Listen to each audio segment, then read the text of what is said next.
নমস্কার। আজ আমি মশলা এঁচোড় করে দেখাচ্ছি আপনাদের। আপনারা দেখুন আমি কিভাবে করছি। আমি কড়াই বসিয়ে দিয়েছি গ্যাসে। এবার কড়াইটা গরম হয়ে গেছে, আমি সর্ষের তেল দিচ্ছি।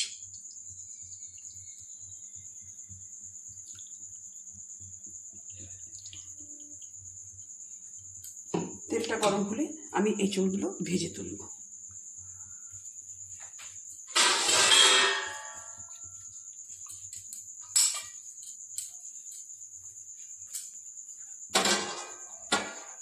আমি 1 কিলো ওজনের একটা এঁচোড় কিনেছি, সেইটা কাটিয়ে আমার 700 মতো এসেছে।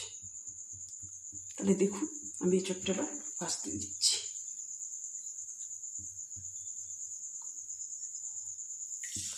একটু নুন দিয়ে দিলাম ভাজার আগে। তেলটা একটু গরম হয়ে যাক, আমি এঁচোড়গুলো ভেজে তুলে নেব।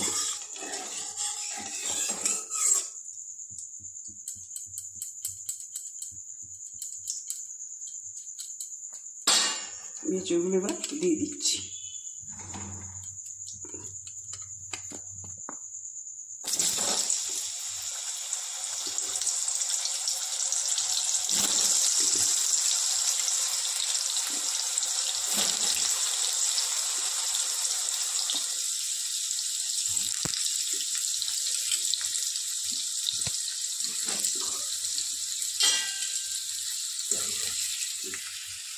এঁচোড়টা এবার ভাজা হয়ে গেছে। আমি প্রায় 2 মিনিট ধরে এঁচোড়টা ভেজে নিলাম। এঁচোড়টা ভেজে করলে টেস্টটা একটু ভালো হয়, তাই আমি এঁচোড়টা ভাজবো। এবার আমি এঁচোড়টা ভাজা হয়ে গেছে, তুলে নিচ্ছি। এবার আমি পেঁয়াজগুলো ভাজতে দিচ্ছি। পেঁয়াজটা আমি 6টা পেঁয়াজ নিয়েছি। আর আমি তেল দিলাম না, কারণ আগেই আমি 8 চামচ তেল দিয়ে এটা এঁচোড়টা ভেজেছি। তেলটা অনেক রয়ে গেছে, ওই জন্য আর তেল নতুন করে দিলাম না।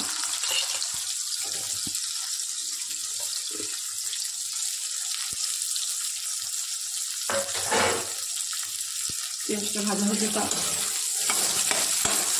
এবার দেখুন আমার কী কী লাগছে রান্না।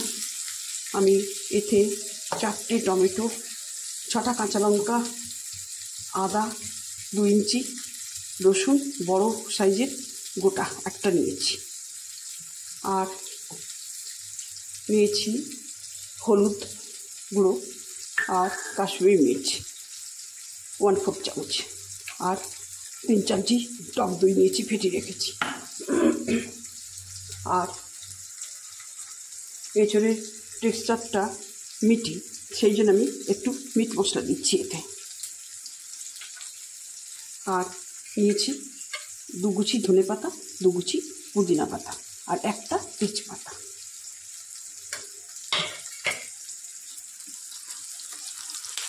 একটা তেজপাতা আমি এতে দিয়ে দিলাম। পেঁয়াজটা ভাজা হচ্ছে।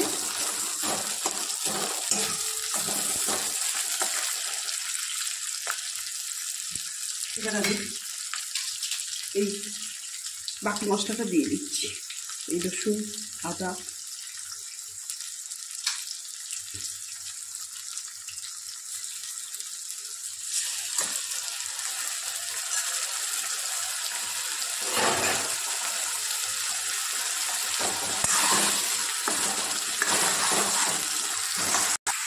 দু মিনিট হয়ে এলো, মশলাটা কষিয়ে নিয়েছি, তেলটা ছাড়তে শুরু করেছে।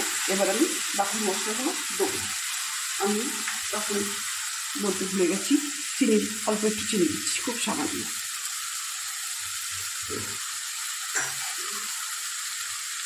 আর দিচ্ছি হলুদ গুঁড়োটা।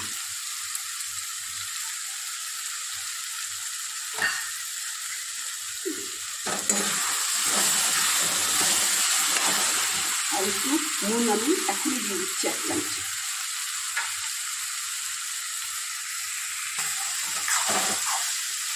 আমি এঁচোড়টা ভাজার সময় সামান্য নুন দিয়েছি 1 চামচ মতন।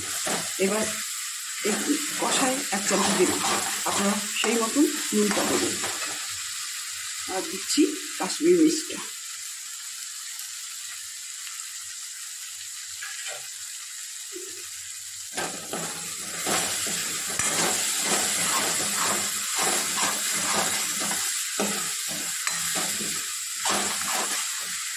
সামান্য মশলা ধোয়া জলটা দিচ্ছি।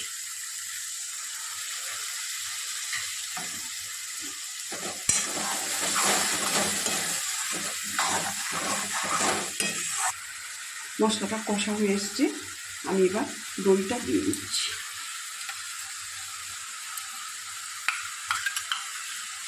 আমাদের মায়েরা টমেটো বা তেঁতুল এগুলো সেই সময় ব্যবহার করতেন না, ওনারা দই দিয়েই করতেন এই ধরনের রান্নাগুলো। আমি একটু টমেটো দিয়েছি।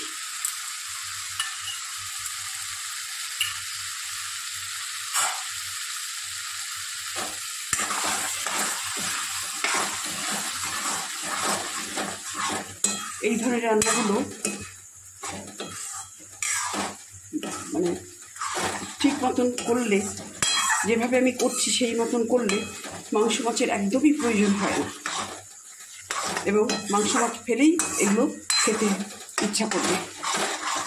রান্নার টেস্টটা এতটাই সুন্দর হবে, ওদের সঙ্গে তুলনা করা যায়। আমি মিট মশলাটা দিয়ে দিচ্ছি এখনই।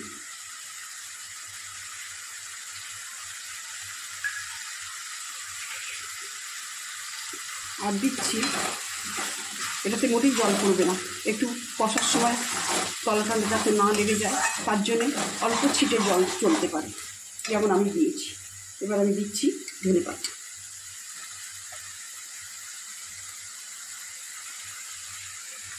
আর দিচ্ছি পুদিনা পাতা, 2 কুচি করে আছে।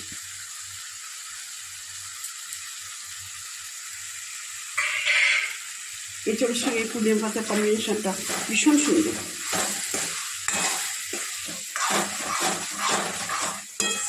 এবার মশলাটা কষানো হয়ে গেল, এবার আমি এঁচড়টা দেব।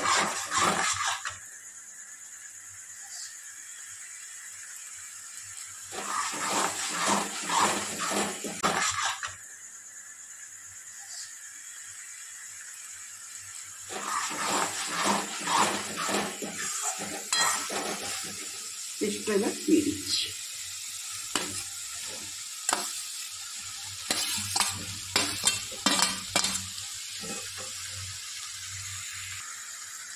আমার এঁচড়টা কষানো হয়ে গেছে, এঁচড়টা কমপ্লিট হয়ে গেছে।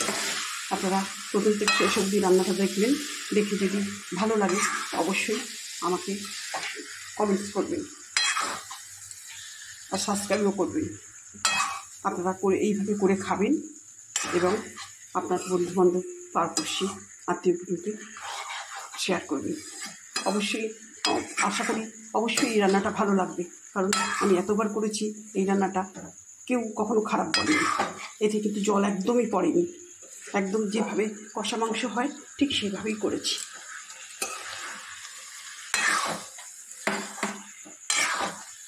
এবার আমি রান্নাটা কমপ্লিট হয়ে গেছে, এবার আমি সার্ভ করে দিচ্ছি। আমি রান্নাটা সার্ভ করে দিয়েছি। এঁচড়টা